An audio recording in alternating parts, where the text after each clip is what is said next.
אז למה צריך, מה היתרון של ספר רשת? נגיד יש לכם 5 סניפים של מסעדה קטנה, מסעדה גדולה, לא משנה. עד כה התגלגלתם עם הספר הראשון שהקמתם, כשהקמתם את המסעדה הראשונה, העברתם ועשיתם קופי פייסט למקום השני. עכשיו הגעתם לשלב שבו אתם בעצם רוצים להקים עוד איזה סניף או 2, ואולי אפילו גם להתרחב יותר ולמכור את העסק שלכם גם לזכיינים.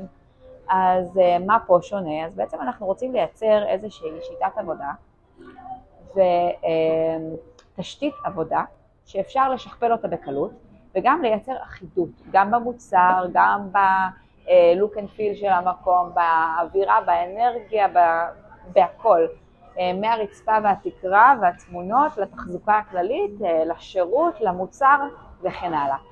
באמצעות זה שאנחנו לוקחים את כל ה-DNA שלכם, אוקיי? אנחנו לוקחים את הרעיון, אפילו משתמשים במה שיצרתם בהתחלה כבסיס, בסיס רעיוני ואפילו גם בסיס טיפולי.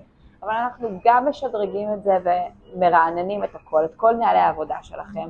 החל מה-front of the house וגם ל-back of the house, זאת אומרת גם למטבח, גם לפלור וכן הלאה. ואנחנו בעצם יוצרים תשתית עבודה מחודשת, מרעננים אותה, ובעצם עוזרים לכם לייצר אותה בצורה שאפשר לשכפל אותה.